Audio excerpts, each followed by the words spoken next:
ក្នុងការរស់នៅជាក្រុមដែលអាចរាប់បានថាជាភូមិឬតំបន់មានផ្ទះមានប្រុសមានស្រីមានតាមានយាយក្មេងចាស់ជាធម្មតាប៉ុន្តែខុសគ្នានៅត្រង់ថាពួកគេបានគោរពនិងស្ដាប់តាមការដឹកនាំពីសំណាក់បុគ្គលជាមេក្រុមផ្សេងពីគ្នាដែលជាហេតុធ្វើឲ្យទីលំនៅក៏ត្រូវបានសង់ឡើងតាមរបៀបនិងប្រភេទអាស្រ័យតំបន់ដោយឡែកផ្សេងដោយក្រុមខ្លះមានប្រភពកំណើតនិងរស់នៅយ៉ាងមានក្តីសុខតាមម្ដុំទីព្រៃដែលមានទឹកធ្លាក់ក្រុមខ្លះរស់នៅបានតែក្បែរមាត់បឹងឬស្ទឹងអូរក្រុមខ្លះរស់សំប្រកបតែតាមប្របដៃព្រែកក្រុមខ្លះហាក់រៀងប្លែករហូតឃើញរស់នៅទាំងតាមជ្រលងភ្នំឬក្នុងល្អាងថ្មយ៉ាងអាចកំបាំងក៏មានកាន់តែចម្លែកខ្លាំងដល់ថ្នាក់ទៅសង់ផ្ទះលើដើមឈើធំឬធ្វើជារោងប្រក់គ្របបាំងបិទចិត្តក្នុងទីព្រៃជ្រៅដែលសុទ្ធសឹងជាតំបន់ដ៏អាចកំបាំងនិងងាយរងគ្រោះថ្នាក់ពីសត្វសាហាវផ្សេងឬគ្រោះធម្មជាតិដែលតែងតែកើតមានឡើងជារៀងរាល់ឆ្នាំ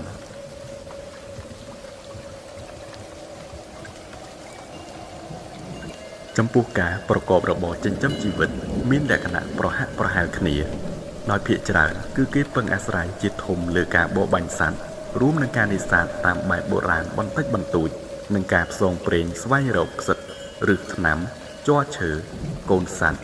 អាហារក៏ដូចជាវត្ថុសំខាន់ផ្សេងទៀតដើម្បីទុកប្រើប្រាស់ឬធ្វើការដោះដូរគ្នាទៅវិញទៅមកជាមួយនឹងមនុស្សភូមិខាងក្រៅព្រោះពួកគេមិនស្គាល់ឬមានវត្ថុអ្វីជាតំណាងដើម្បីចាយវាយដូចជាប្រាក់ឡើយ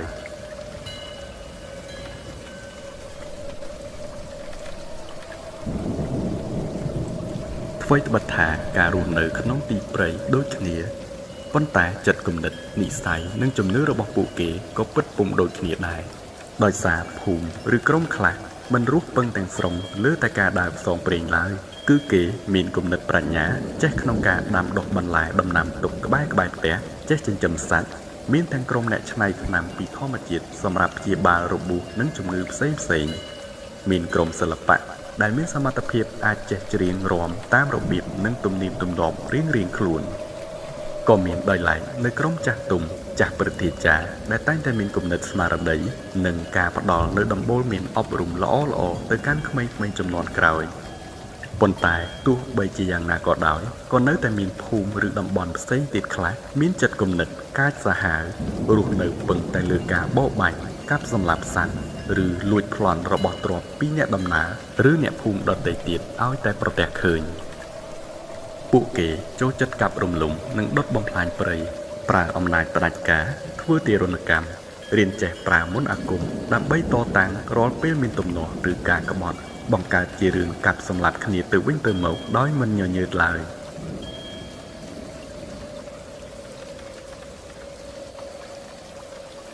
ចំពោះវត្តមានក្មេងៗដែលកើតមកប្រសិនបើជាស្រីគឺគេមិនសូវឲ្យតម្លៃនិងត្រេកអរឡើយហើយក៏តែងតែឲ្យអាស្រ័យរស់ភាគច្រើនតែនៅជាមួយម្ដាយដែលមានតួនាទីត្រឹមតែជាអ្នកថែរក្សាផ្ទះឬទទួលបន្ទុកការងារស្រាលបន្តិចបន្តួចប៉ុណ្ណោះប៉ុន្តែប្រសិនបើគេចាប់កំណើតមកជាកូនប្រុសពិតណាស់ថាគេនឹងត្រូវបានកោតសរសើរហើយទទួលបាននូវការបង្ហាត់បង្រៀនគ្រប់សពបែបយ៉ាងពីសំណាក់ឪពុកឬចាស់ព្រឹទ្ធាចារ្យក្នុងភូមិតំបន់ជាពិសេសគឺក្បាច់គុណរបៀបការពារខ្លួនរបៀបប្រើប្រាស់អាវុធមន្តវិជ្ជាការអាគមអូមអាមក្បួនដើរព្រៃនិងក្បួនតារាសាស្ត្រសម្ងាត់ជាច្រើនផ្សេងទៀតអាស្រ័យទៅតាមតំបន់និងជំនឿរៀងខ្លួនពួកគេក៏មានរបៀបសម្គាល់ផ្សេងពីគ្នាតាមរយៈការស្លៀកពាក់ស្នាមគូសផាត់លម្អលើផ្ទៃមុខនិងដងខ្លួនក៏ដូចជាស្នាមសាក់ហើយក៏វាជាសិល្បៈដែលអាចកំណត់ដឹងអំពីឋានៈតួនាទីឬសម្គាល់ជនមានទោសនិងជាចុងក្រោយគឺការចាក់សាក់ដែលមានការបញ្ចុះនៅមន្តអាថ័ន្តផ្សេងហើយប្រសិនបើមានការហ្វឹកហាត់ខ្លាំងមែនទែនពិតនឹងនាំឲ្យជននោះអាចវិវត្តសមត្ថភាពទៅជាកាប់មិនមុតចាក់មិនធ្លុះជាដើមក្រៅពីនោះពួកគេក៏ចេះវិជ្ជារបៀនអាចចងបង្រៀនផ្លូវឲ្យសត្រូវវង្វេងព្រៃបានយ៉ាងងាយនិងមានទំនាក់ទំនងជាមួយខ្មោចព្រាយឬអាចយល់នៅសំឡេងសត្វព្រៃយំផ្ដល់ជាសញ្ញាស្ថិតនៅតាមភូមិតំបន់នីមួយៗតែងតែមានទំនៀមទម្លាប់ប្រពៃណីនិងលក្ខណៈនៃការរស់នៅផ្សេងពីគ្នាជាពិសេស គឺជនដែលមានសមត្ថភាពលេចធ្លោទាំងកម្លាំងនិងប្រាជ្ញាដែលភាគច្រើនសុទ្ធសឹងតែជាបុរសដែលត្រូវបានគេកោតសរសើរនិងរាប់ថាជាជនសំខាន់នៅក្នុងការការពារមើលថែរក្សាទឹកដីកំណើតរបស់ខ្លួនពេលមេឃភ្លឺគេតែងឃើញវត្តមានក្មេងៗនិងនារីច្រើននៅផ្ទះធ្វើការងារប្រចាំថ្ងៃឬក៏អាចចេញទៅកាន់ទីព្រៃដែលស្ថិតនៅក្បែរជាប់នឹងភូមិបានដោយមានស្ពាយកន្ត្រកពីក្រោយខ្នងដើរបេះស្វែងរកបន្លែផ្កាផ្លែនៃឈើដំណាំផ្សេងមកធ្វើជាម្ហូបឯសត្វព្រៃដែលខាងបរោះតាក់ឬបបាញ់មកបានក៏ត្រូវយកទៅពន្លះសាច់ដាក់ឆ្អើរនៅលើភ្លើងដើម្បីរក្សាគុណភាពទុកប្រើប្រាស់បានយូរថ្ងៃចំពោះឯស្បែកដែលវះពន្លត់ចេញហើយក៏ត្រូវបានយកទៅបន្តហាលថ្ងៃសម្ងួតឲ្យស្ងួតក្រៀមដើម្បីទុកធ្វើជាប្រយោជន៍ផ្សេងទៀតនាថ្ងៃមុខក្រៅតែពីស្បែកគោស្បែកខ្លាធំឆ្លុះប្រើសខ្ទីងរមាំងក៏ឃើញមានទាំងសត្វស្លាបចងជើង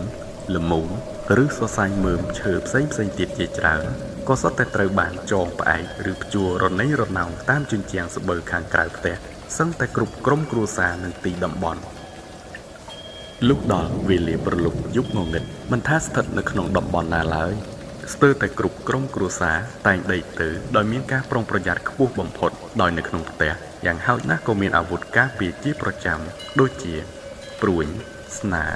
កាំបិតពូថៅដាក់ជាប់នៅក្បែរខ្លួនជានិច្ចឯខាងក្រៅផ្ទះក៏មានទម្លាប់នៅក្នុងការដុតភ្នក់ឬដុតគប់ភ្លើងដាក់នៅចំពីមុខដើម្បីបំភ្លឺនិងមានក្រុមមនុស្សយាមជាច្រើនអ្នកដែលតែងផ្លាស់វេនគ្នាដើម្បីដើរល្បាតឬឃ្លាំមើលតាមគោលដៅជុំវិញភូមិជាប្រចាំក្រែងមានហេតុការណ៍អ្វីខុសប្រក្រតីនិងតោងតតាំងការពារឬផ្ដល់ដំណឹងចូលទៅក្នុងភូមិស្ថានដើម្បីនឹងបានត្រៀមសកម្មភាពភ្លាមត្បិតមិនអាចនឹងស្មានដឹងមុនអំពីហេតុភេទណាមួយដែលអាចនឹងបង្កគ្រោះថ្នាក់ឬមហន្តរាយបានដូចជាការប្រែប្រួលអាកាសធាតុព្យុះភ្លៀងខ្យល់ខ្លាំងសត្វសាហាវចូលយាយីឬការឆ្មក់ឈ្លានពានពីក្រុមផ្សេងទៀតជាដើម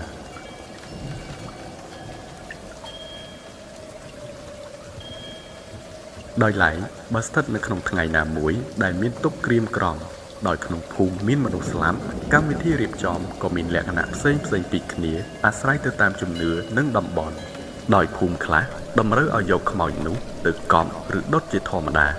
ប៉ុន្តែតាមជំនឿភូមិខ្លះក៏បានឲ្យដឹងផ្សេងទៀតដែរថារាល់ខ្មោចទាំងអស់ត្រូវតែយកទៅដាក់បណ្ដែតក្បូនឲ្យហូរទៅតាមទឹកឯភូមិខ្លះទៀតក៏មានទម្លាប់យកទៅដាក់នៅលើបង្គាបមែកឬដើមឈើធំភូមិខ្លះក៏ត្រឹមយកទៅបោះចោលនៅក្នុងតំបន់ព្រៃជ្រៅបណ្ដោយឲ្យសត្វព្រៃស៊ីលុះត្រាតែអស់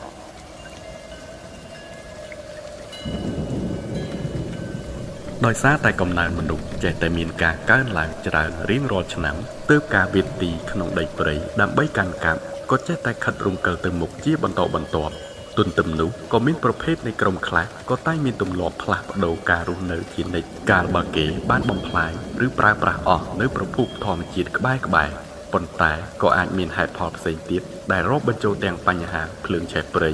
ជំងឺអាសន្នរោគរាតត្បាតឬការបំពានយាយីពីសត្វសាហាវផ្សេងក្នុងតំបន់អាស្រ័យដោយមូលហេតុទាំងនោះទើបគេតែងតែប្រទះឃើញដោយចៃដន្យនៅទីតំបន់ដាច់សង្វែងខ្លះនៅមានសេសសល់នៅសំណល់សម្ភារៈប្រើប្រាស់ចាស់បាក់បែកពុកផុយដូចជារោងក្រែឬជាផ្ទះចាស់ឬក៏អាចជារបស់របរប្រើប្រាស់ផ្សេងទៀតដែលត្រូវបានគេបោះបង់ចោលរហូតព្រៃនិងដីថ្មីលុបរុំស្រោបបិទបាំងចិត្តសឹងតែពុំអាចសម្គាល់ដឹងអំពីសាវតាឬយល់អំពីហេតុផលនៃការចាក់ចេញរបស់ពួកគេទាំងនោះឲ្យបានច្បាស់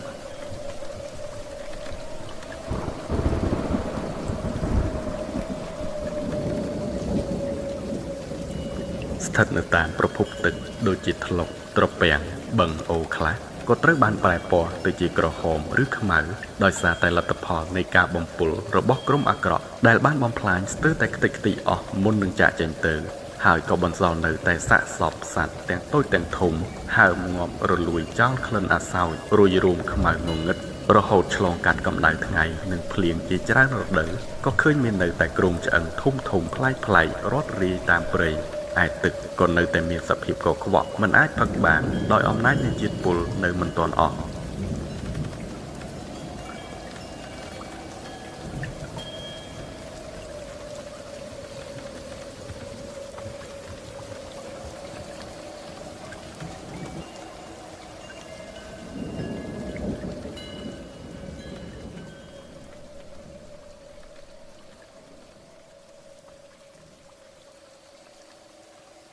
សាច់រឿងក៏បានសង្ខេបមកដល់ត្រឹមការរៀបរាប់អំពីភូមិចំណាស់មួយដែលស្ថិតនៅក្នុងចំណោមភូមិជាច្រើនផ្សេងទៀតប៉ុន្តែខុសត្រង់ថាជាភូមិតំបន់ដែលមានការអំណោយទានជាងគេនៅក្នុងការរស់នៅ